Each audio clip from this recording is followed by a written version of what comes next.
You guys ready for your last comic of the evening? Hell yeah. I want you guys to get loud for my very good friend, Mr. Keith Ray.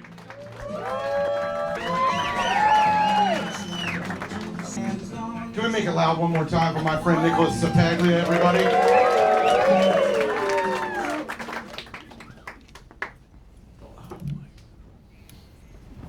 I started my last special by talking about how I hate the homeless. I just want each and every one of you to know nothing's fucking changed. You'll see them when you get back out there. Making life difficult for all of us just trying to come down here to work or go see a comedy show. Try and walk your lady down the street here in Austin.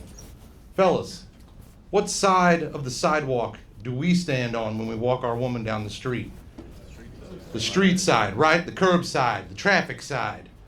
So that if a car jumps the curb, we can die first, I guess. First date, wife, same deal. Taking cars.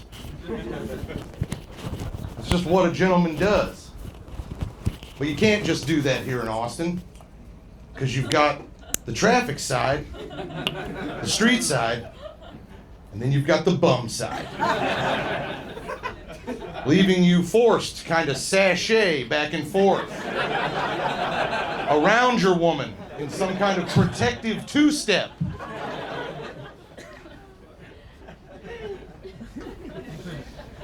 I gotta tell you, dancing, not that intimidating, you know? It's not the best way to intimidate these people you're about to tell no.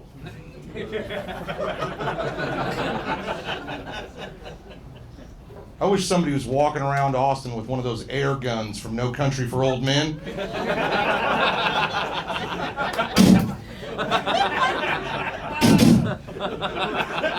You said you wanted a quarter. How about a 50-cent piece?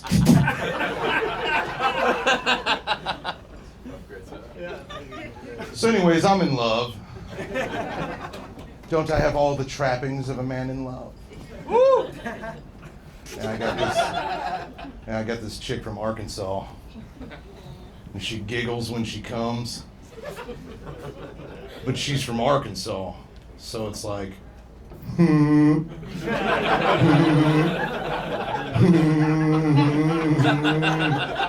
it's like going down on a broken air conditioner. Yeah, I eat pussy.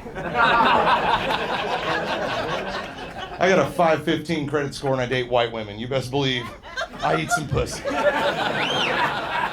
That's how I get to live indoors. I gotta tell you, I love it. Love eating box.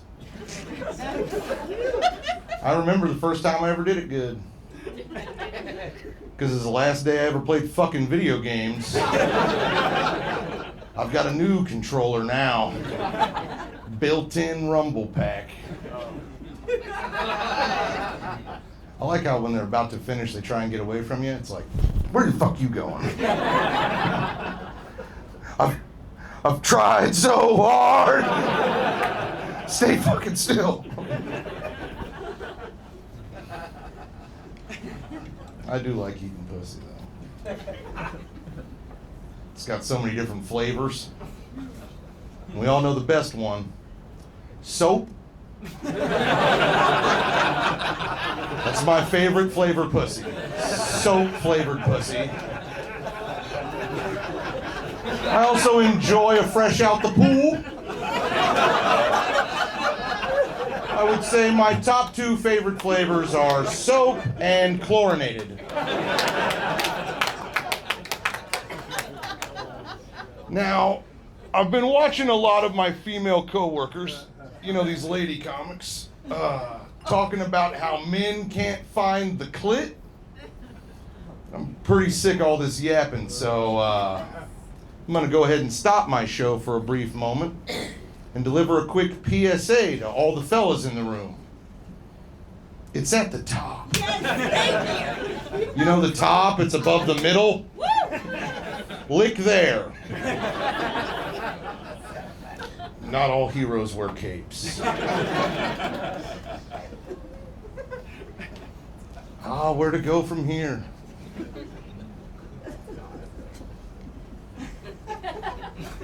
I've been playing with my dick a lot lately. Not like jerking off, but I'll like smush the tit on the edge of the sink across from the mirror till it looks like black dude's lips. Just be like, shrimp sandwich, shrimp gumbo, barbecue shrimp. That concludes my Forrest Gump material.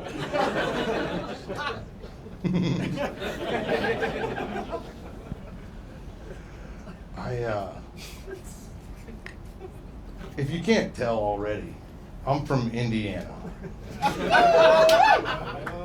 Inappropriate response. The rest of you that were quiet, appropriate response.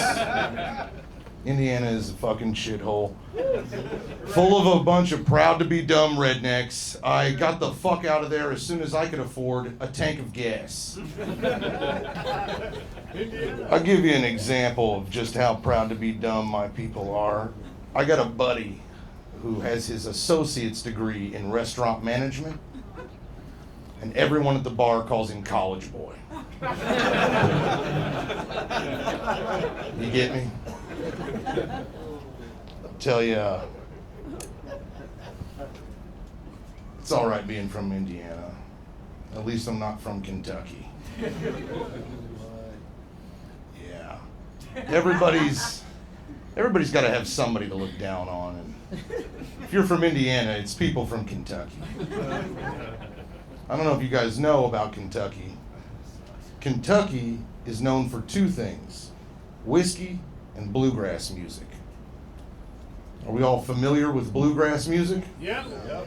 Yeah, imagine an entire genre of music based on not knowing what color fucking grass is. It's green, dipshit. Pull your dick out of your cousin and open your fucking eyes. Bunch of NASCAR fans down in Kentucky. You guys know NASCAR? Yeah. Glug, glug, glug. Glug, glug, glug. Punch your wife. He's losing. Glug, glug, glug. Glug, glug, glug. Burp, the N-word. You know, NASCAR. A few years ago, they tried to get the Confederate flag out of NASCAR. Good fucking luck. The only way to get the Confederate flag out of NASCAR is to skin all the fans.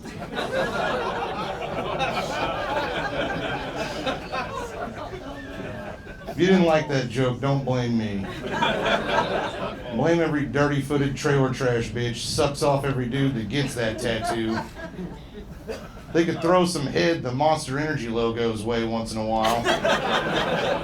Be the change you want to see in the world.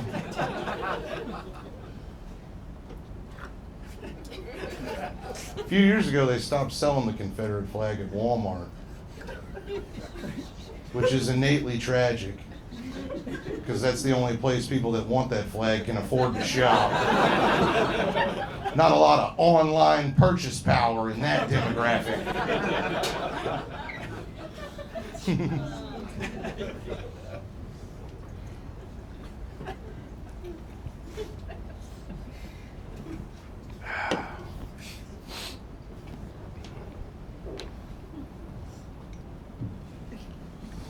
So as you probably guessed at this point, I've been fired a lot. I actually had over 100 day jobs before I went full-time in stand-up. 2018, I turned in 27 W-2s. Yeah. Lady at H&R Block looked at me and said, "It ain't even worth it, sugar."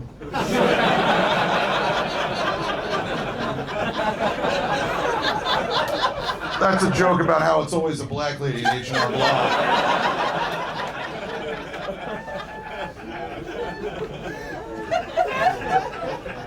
I had every shitty job you could name. So many jobs. And I got fired from most of them. About the 40th time I got fired, I realized it's probably me.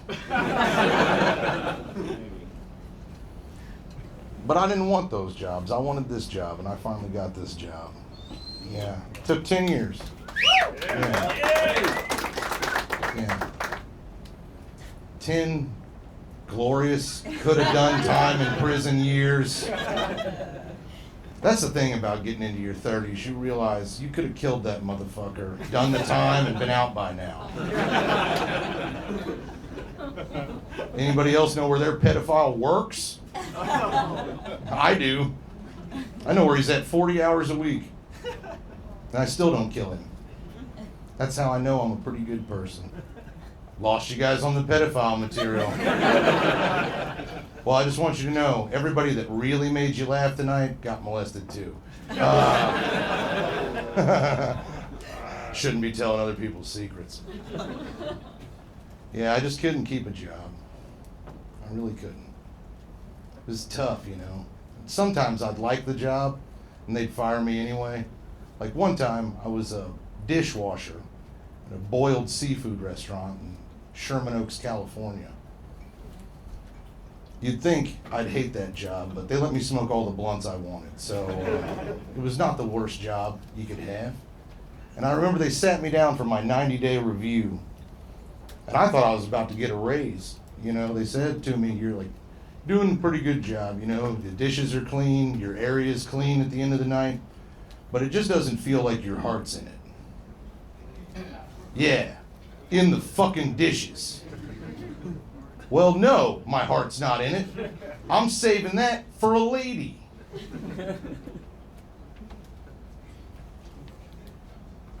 You guys are still all thinking about me getting molested. I had another job, though.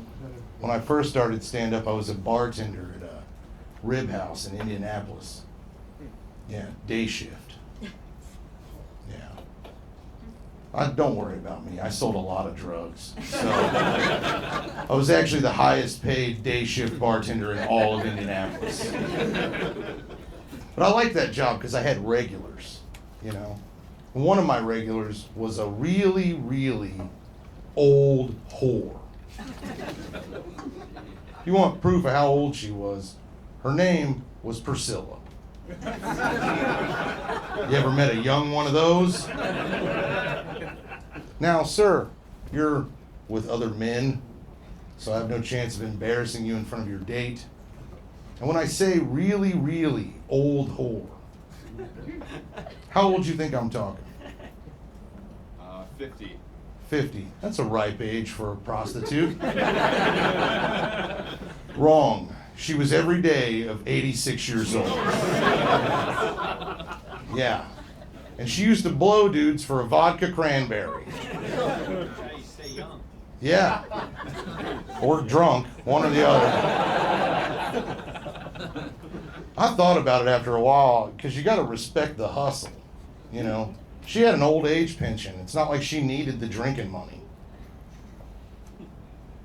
But she knew fellas can't pass up a deal. Our wells were $3. That's 12 quarters.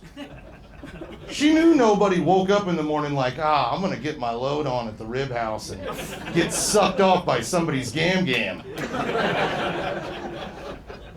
So she had to make it like something they couldn't pass up. And I remember seeing a lot of those fellas get out of their pickup trucks in the parking lot. And they had that look on their face like your cousin that just got back from war.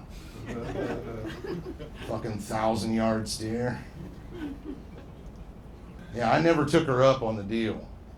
But we had an intimate relationship all our own. Because one time she took this really huge shit. Fucking massive. like a shot put or a Civil War cannonball. I remember trying to flush it and the water would just cascade around it. Like one of those fancy fountains you'd see out in front of a hotel or a doctor's office. I was kind of low man on the totem pole that shift, and they made me cut it apart with one of those big spoons we used to stir the barbecue sauce. And let me tell you, this didn't just flake apart like one of those nice pieces of broiled salmon. I had to hack at this motherfucker like a British soldier cutting his way through India. So no, she never sucked my dick. But I couldn't look her in the eye either.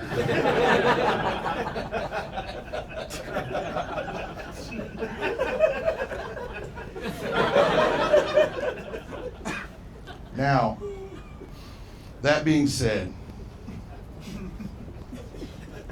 statistically speaking, at some point, somebody in this room is going to take their own life.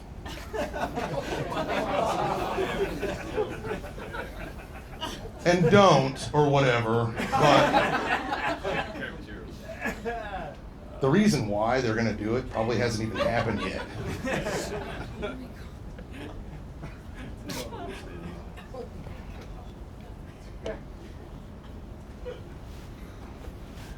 Yeah, don't kill yourself or whatever. I was saying, you know, the world's a better place with you in it. But if you are going to take your own life, do us all a favor and kill somebody else before you do it. Somebody who deserves to die. You know, maybe there's somebody who's an asshole at your job. Maybe it's your boss. Really trying to plant seeds with this one. Maybe it's that cop that sits by the stop sign on the off-ramp where we all know we don't really need to stop. You know, we're adults. We know how to look both fucking ways. But there's that cop that just wants to fuck up your gas mileage sitting there. I guess I'll stop all the way. Yeah, kill him. You're not gonna do the fucking time for it anyway, so. What I'm saying is you can die a useless coward or a productive hero. Amen. Yes, sir. Kill that guy. No, literally, security. Kill that man. You're all trained. I'll blow you. I know you're gay. All that man wrestling. Kill him and I'll suck your dick. Now, guys, I really want you to know that I'm truly grateful to this crowd. I am. I'm thankful because comedy is a simpatico. It's a relationship between the performer and the audience. We literally can't do stand-up without you guys. And I want to thank this crowd in particular because you laughed just enough to keep me from going home and killing myself. I want you, each and every one of you, to know if you had laughed any less, then my girlfriend wouldn't be getting her safety deposit back. Thank you very much, little boy. That is my time.